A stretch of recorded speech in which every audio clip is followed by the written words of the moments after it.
आरवार में एक ही घर के 5 लोगों को खो दिया। उन लोगों से पूछो जाकर कि उनके दिल पे क्या बीत रही। बार प्रशासन को चेताया गया, डिपार्टमेंट को चेताया गया कि जहाँ पर जो डंगा है ये क्रैक है और ये किसी भी वक्त हमारे घर के ऊपर पड़ सकता है और कोई अनहोनी हो सकती है। जब इस चीज़ की प्रशासन को आशंका थी, प्रशासन के पास जानकारी थी, तो क्यों नहीं उस दंगे को ठीक करवाया गया, क्यों नहीं संज्ञान लिया गया समय पे। अगर उस समय पे संज्ञान लिया जाता तो आज ये जो 5 लोग हमें जहाँ पर बनी में खोने पड़ रहे हैं, जिनकी वजह से पूरी बनी में एक मातम का माहौल था, तो वो हमें खोने नहीं पड़ते। साथ ही बनी आए और आवाज़ें उठी कि जो नुकसान हुआ है तो इसके ऊपर जो है वो इंक्वायरी उठनी चाहिए थी। कौन गई था वहाँ पे? पूछा गया कभी? कोई कहाँ है? मैं भी गुजारिश करूँगा प्रशासन से, उच्च अधिकारी से, एलजी साहब से कि उस बंदे के खिलाफ इंक्वायरी इनिशिएट होनी चाहिए, बल्कि पूरे डिपार्टमेंट के खिलाफ इंक्वायरी इनिशिएट होनी चाहिए, ताकि दूध का दूध और पानी का पानी हो जाए जहाँ पर, और उन गरीब परिवार को जो है वो इंसाफ मिल सके। आम पब्लिक थोड़ी उठ के जाएगी बार बार प्रशासन के पास ये काम करिए, और उनकी सुनवाई कितनी होती है जहाँ पर आपको पता है कि जहाँ पे बाबू राज होता है वहाँ पर कोई किसी की सुनवाई नहीं होती। लेकिन आप इलेक्टेड रिप्रेजेंटेटिव्स हो, आपकी सुनवाई है, आपके पास पावर्स दी गई हैं, आप उन पावर्स को पढ़िए, आपके पास क्या पावर्स हैं और उनको यूटिलाइज करिए लोगों के लिए। अलबत्ता लीडरी छोड़िए भाई, अपनी मर्जी से जो है वो किराया वसूलना शुरू करते हैं, जो कि एक सरासर नाइंसाफ़ी है लोगों के साथ, लोगों के जेब पे जो है वो जाता है। और इसमें सबसे बड़ी कमजोरी जो है वो हम लोगों की भी है। मैं सबसे पहले अपने आप को ही इस बात के लिए जिम्मेवार ठहराऊंगा कि हम लोग उन्हें किराया देते ही क्यों हैं। जब हम एक बार जो किराया है एज पर शेड्यूल वो देना शुरू करते हैं, तो उसके बाद हम 2 महीने के बाद उन्हें ज़्यादा पैसा क्यों देते हैं। पंचायत का कोई व्यक्ति जिससे कि ज़्यादा किराया वसूला जाता है, उन PRIs का भी फर्ज बनता है कि उनसे पूछा जाए कि अपनी मनमर्जी बंद करें। प्रशासन वहाँ पर जाके डायरेक्टली आपके पास नहीं आएगा कि आप कितना किराया दे रहे हो, कितना नहीं दे रहे हो, क्योंकि जिसके पेट में दर्द होगी वही तो दवाई खाएगा ना।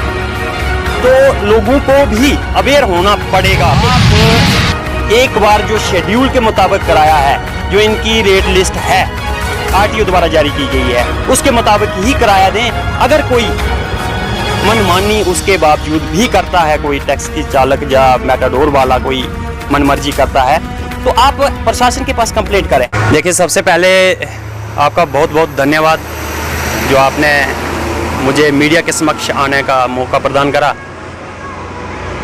स्टार्ट करूँगा मैं जो हमारे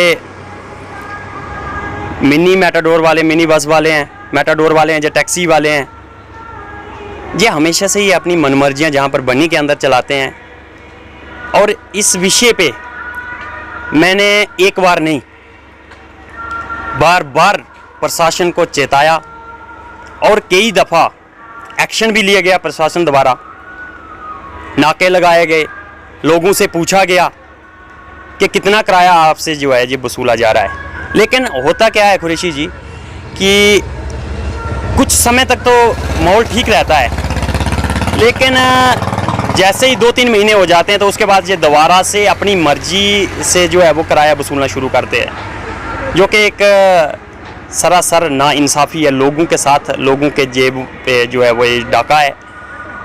हमारे गरीब लोग, हमारी जनता जो है वो अनअवेयर है हर चीज़ों से, काफ़ी सारे लोग, और जो लोग अवेयर हैं वो आपको पता है कि बोलना नहीं चाहते हैं। और इसमें सबसे बड़ी कमजोरी जो है वो हम लोगों की भी है। मैं सबसे पहले अपने आप को ही इस बात के लिए जिम्मेवार ठहराऊंगा कि हम लोग उन्हें किराया देते ही क्यों हैं। जब हम एक बार जो किराया है एज पर शेड्यूल वो देना शुरू करते हैं, तो उसके बाद हम 2 महीने के बाद उन्हें ज़्यादा पैसा क्यों देते हैं।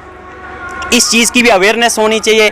और मैं तो ये कहना चाहता हूँ कि जो हमारे PRIs हैं, जिस एरिया के लोगों को ये प्रॉब्लम फेस करनी पड़ रही हैं, जिस प्रकार से आप देख लीजिए कि बनी से ढगर रोड है, तो कहीं पे भी अगर किसी भी पंचायत का कोई व्यक्ति जिससे कि ज़्यादा किराया वसूला जाता है, उन PRIs का भी फर्ज बनता है कि उनसे पूछा जाए कि अपनी मनमर्जी बंद करें। प्रशासन वहाँ पर जाके डायरेक्टली आपके पास नहीं आएगा कि आप कितना किराया दे रहे हो, कितना नहीं दे रहे हो, क्योंकि जिसके पेट में दर्द होगी वही तो दवाई खाएगा ना। तो लोगों को भी अवेयर होना पड़ेगा अब, क्योंकि ऐसा नहीं है कि पुराने समय गया।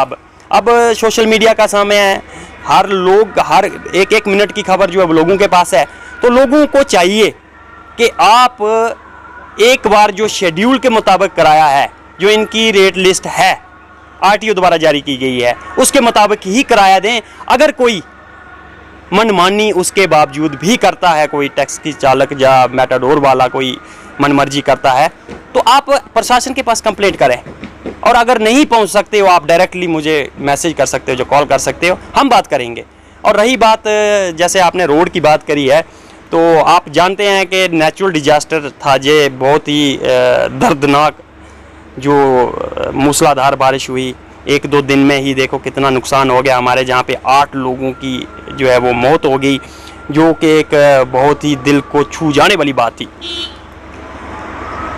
इसके साथ ही साथ कुदरत का निज़ाम तो है ही है, लेकिन इसके साथ साथ कहीं ना कहीं वो विभाग वाले भी जिम्मेवार होते हैं। जैसे आप देखते हैं कि आपने जहाँ आरवाड़ में एक ही घर के 5 लोगों को खो दिया, उन लोगों से पूछो जाकर कि उनके दिल पे क्या बीत रही है। और उनके कहने के मुताबिक कि बार बार प्रशासन को चेताया गया, डिपार्टमेंट को चेताया गया कि जहाँ पर जो डंगा है, ये क्रैक है और ये किसी भी वक्त हमारे घर के ऊपर पड़ सकता है और कोई अनहोनी हो सकती है।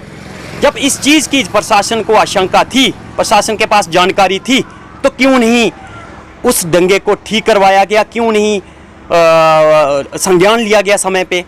अगर उस समय पे संज्ञान लिया जाता तो आज ये जो 5 लोग हमें जहाँ पर बनी में खोने पड़ रहे हैं, जिनकी वजह से पूरी बनी में एक मातम का माहौल था, तो वो हमें खोने नहीं पड़ते। लेकिन उसके बाद भी हम लोगों ने जिस तरह से सोशल मीडिया के प्लेटफॉर्म से जहाँ भी मेरी ज़रूरत पड़ती थी, मैंने लोगों से बात करी और मैंने अपनी बात रखी कि कहीं पे भी आपको किसी भी सहायता की ज़रूरत है तो मैं वहाँ पे आ जाऊँगा। और बात जहाँ तक भी चली कि डीसी साहब भी बनी आए और आवाज़ें उठी कि जो नुकसान हुआ है तो इसके ऊपर जो है वो इंक्वायरी उठनी चाहिए थी। कौन गई था वहाँ पे? पूछा गया कभी? कोई कहाँ है वो इंक्वायरी? तो जी क्या समझते हैं कि जितना नुकसान हुए हैं बनी में रोड के मतलब रोड की वजह से, तो इसके जिम्मेदार कौन हैं इसका? मैं सबसे पहले आपको बता दूं कि रोड जो गिरे, जगह जगह पे रोड गया, हम समझते हैं कि कुदरत का कहर था। लेकिन कहीं ना कहीं जिस तरह से जे आरवाड़ की बात आती है तो सोचने पे मजबूर होना चाहिए, हर एक व्यक्ति को सोचने पे मजबूर होना चाहिए कि क्या वहाँ पर सिर्फ कुदरत ही कसूरवार थी?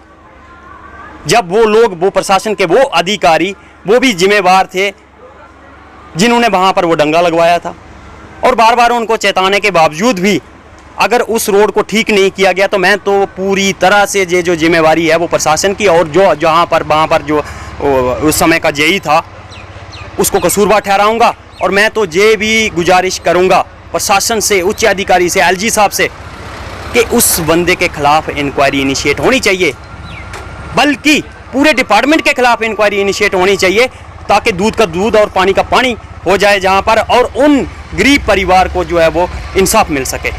जी, मैंने खुद आपको देखा कि आप एक बड़े ही सोशली वर्कर हैं, और जिस तरह से देखा खुद आप जेसीबी लेकर रोड को ठीक कर रहे थे, और काफ़ी सारे लोगों की मांग है कि अभी भी सड़क जो काफ़ी खस्ता हालत का शिकार है। किस तरह देखते हैं इस पर? देखिए, बिल्कुल सही कहा आपने कि जो हमारे मैक्सिमम रोड जो है वो डैमेज हो चुके थे, आपको पता है। और बनी टू धमान रोड की तो ऐसी हालत हो चुकी थी कि पुराने समय होता तो 1.5 महीना लग जाता उस रोड को खोलने के लिए। लेकिन मैं खुद पर्सनली जेसीबी वाले को, कंट्रैक्टर के साथ बात करके, डिपार्टमेंट के साथ बात करके, खुद मौके पर जाके वहाँ पे आपको मैं बता दूं कि हमारा नाथी मोड़ डुगन के नाला में एक वहाँ पर भूस्खलन जो है वो हुआ, तो वहाँ पर मैं खुद लगा। मशीन वाला जो जेसीबी ऑपरेटर था उसने मना कर दिया, बोलता जहाँ ऊपर से स्लाइड आएगा तो मैं तो रिस्क नहीं लेता। मैं उसके साथ बैठा, मैंने कहा जाएंगे, दोनों जाएंगे, लेकिन जनता के लिए जो है वो हमें तट पर रहना पड़ेगा।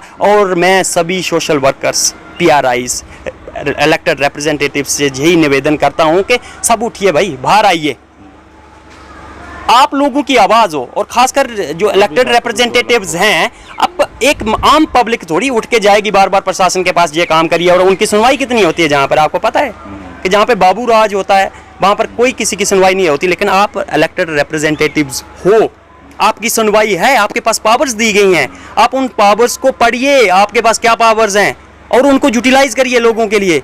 अलबत्ता लीडरी छोड़िए भाई।